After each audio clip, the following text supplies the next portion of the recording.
I appreciate the views on the video yesterday. A 10-minute clip. You know, it takes a lot to do the videos, and I'm trying to, I don't know, make sure I put out decent quality content and not be so long-winded about everything. But, you know, y'all know that I am long-winded about everything. So I like to explain things to a certain degree. And then sometimes I'm not in the mood to explain stuff. Sometimes because we are, as I'm doing the videos, we are working and we have to earn. I slipped up yesterday on a couple things. And, you know, I'm always talking about looking in the mirror. When I invoice, number one, I've had some problems with my software and the invoicing and the way it sets up the invoices. If I don't close out an invoice, the invoice stays open. So if a customer, say I email them the invoice, right? And we'll just use a nice even number. And we'll say it's $1,000 and it's a multitude of properties, right? And it's a regular thing. It's every 2 weeks. The numbers change a little bit because there's always something extra to do on these properties or not. But you get the drift. So if the customer, if I turn in the invoice, email them the invoice on Monday, say, and then they don't pay it that week, then the following week I'm back over there doing the properties again. Then and then if they don't pay it, or I don't mark it paid in my software, then the invoice stays going open. So then what happens is it adds to the invoice that I've already sent them. So then, and so what I have to do, basically, to make a long story short, what I have to do is I have to close out that invoice and mark it as paid, even though they haven't paid me. And I don't like doing that on anything. I really don't. I mean, and it ain't like it's $40 or nothing, or $50. It's, you know, it can be several $1,000s, or it can be, you know, $900 or $1,500, whatever it is for that month. And but it's always a little bit, you know, different. So it ain't like plug and play where, you know, okay, I'm charging 80 for this one, 80 for that one, 80 for that one, 80 for that one. Because when you're doing all these properties that I do for a management group, or a ventures group, or a property investor group, there's always some extra little stuff that they throw on there and they don't mind paying. You know, spray, pick up the limbs, cut that tree, trim a tree, you know, blah, blah, right? So, but what happens is I turn the invoice in to them, and then it might take them a week to pay me, right? And it's all done by Zelle and Venmo and all that.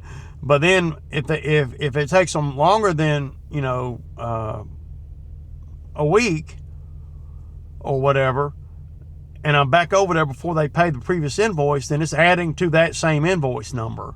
And it creates a lot of confusion on my end and on their end, because I can't just simply just print out the new invoice and send it to them. I have to go into the invoice, and keep in mind, it's the same invoice number, right, that I've already sent them. And they do everything by the invoice number. You know, invoice number, blah, blah, blah. And if they'll say, okay, we paid invoice number 1194, and then here I am emailing them the new invoice, and it's 1194, but it's more money, and it's got more work on it too. And you can't expect the people that are paying you to differentiate all that. It creates a lot of confusion. And my commercial customers, they don't like confusion, and I don't want to make them confused. I like to make it easy. I like to make it easy for them to pay me, right? I don't want to make it hard for them to pay me, and I don't want them to, you know, have to call me every month or every 2 weeks when I send them an invoice. So what they've done is, you know, I sent them an invoice yesterday for the first half of this month, right? And the only reason why I sent it for the first half of this month, because I just got a check for the second half of last month. Just got it, like, you know, maybe 4 or 5 days ago. So what they told me and what the owner told me, says, look, man, we're going to have to do it monthly. It's creating too many problems, to do it like we're doing it. And that's my fault, right? Is get paid monthly by them. But it's going to be easier, even though I don't like that concept in my head. It's going to be easier, and but the customer is dictating to me, and I don't normally like that, right? But you have to be able to look in the mirror, and you have to be able to say, okay, they're dictating this to me because it's creating so much confusion on their end.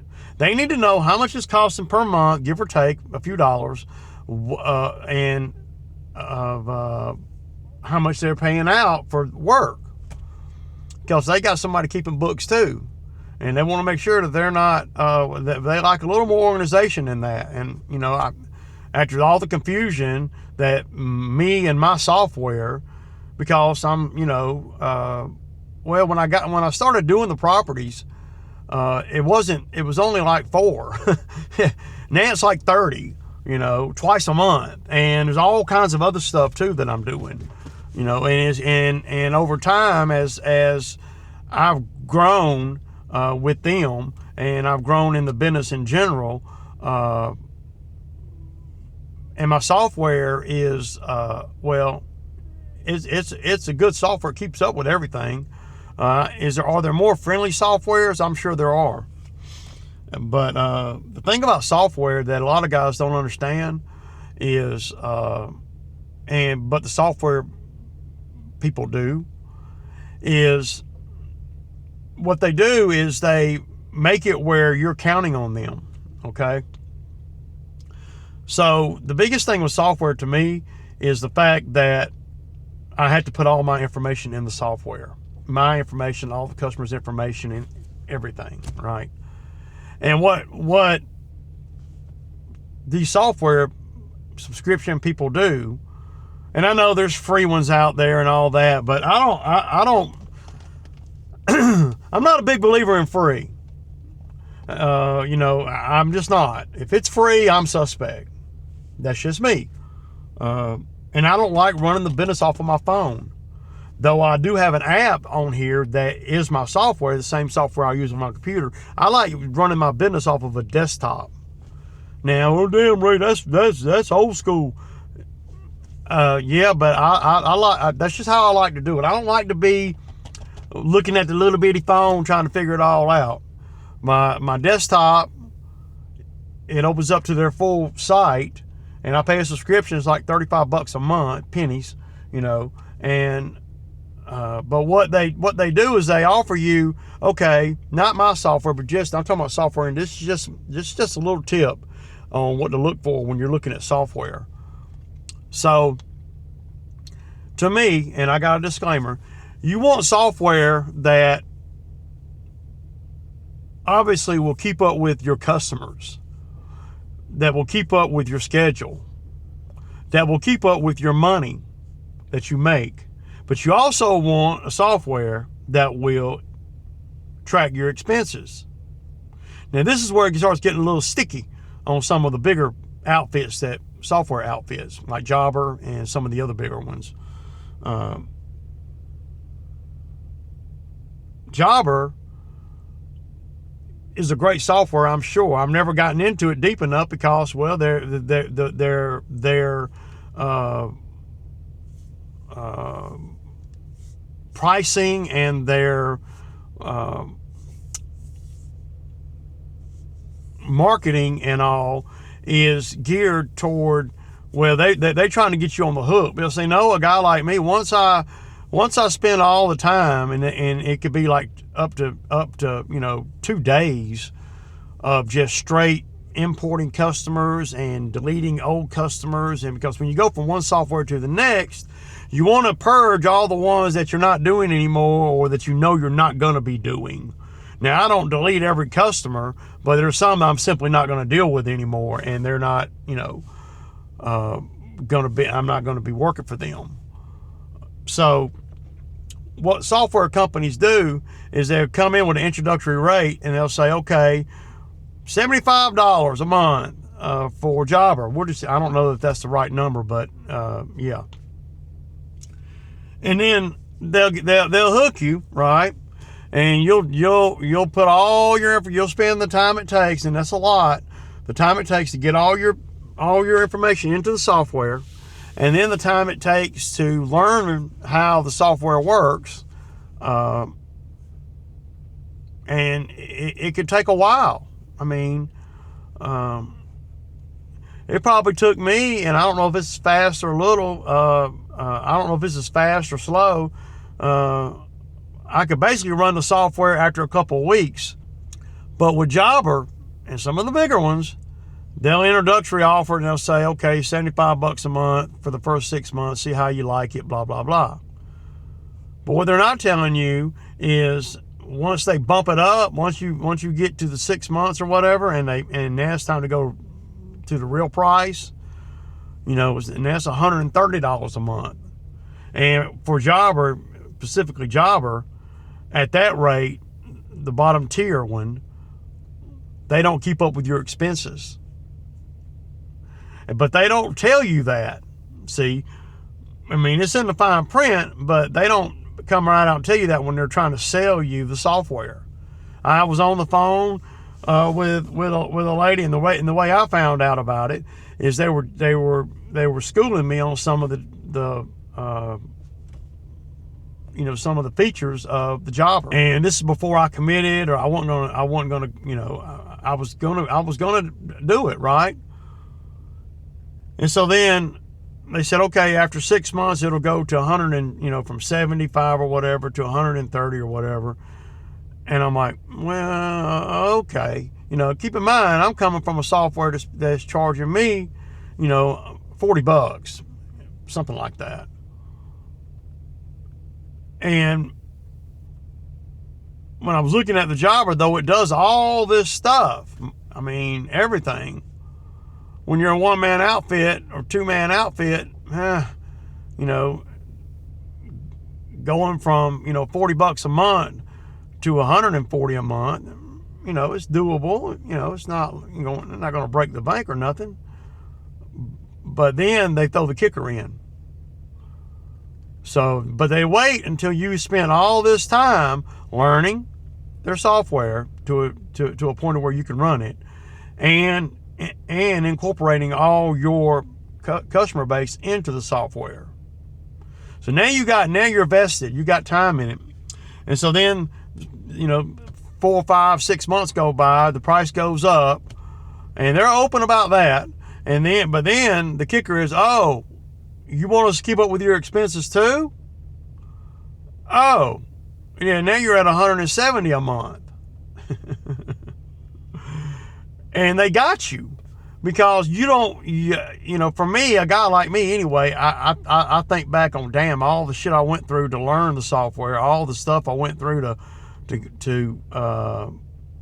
get all my customers in there, and all the mistakes I made along the way that I had to correct, and just all these things.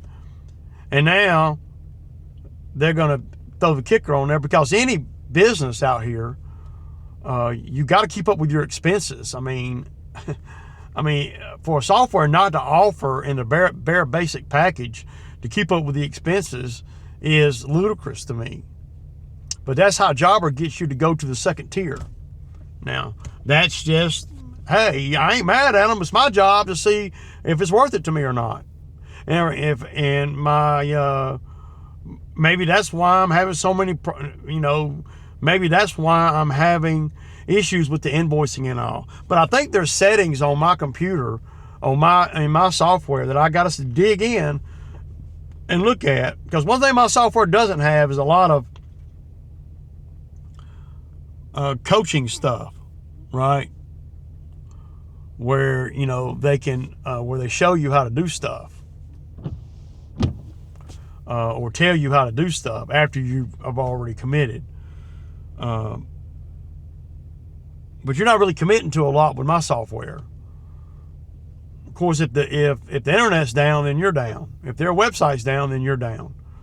One thing my software doesn't do either is they don't provide you with a backup. You know, if you want, they'll do everything but the backup. If you want a backup to be created, you know, every week or every month or whatever, you got to pay extra for that. Even though it's all your information, you can't just go in there and say back up everything and then save it to a file on my computer. You can't do that with the version that I have right now. So, you know, anyway, I don't know how I got off on software. It's a slow, rainy, ugly day. But I just thought I'd throw that out there this morning. You know, sometimes you get forced into what you're supposed to do or how you're supposed to be doing things. Now, I wouldn't want to do that with all the, you know, with all the residential stuff I do. But and I do. I mean, I don't really have anybody that pays me monthly. But I do now. Two of the biggest accounts I got are going to be monthly. And well, how much money is that, Ray? What's the biggest accounts, man? Well, I want to say I'll be on average about $7,000 a month, for real, during the summer.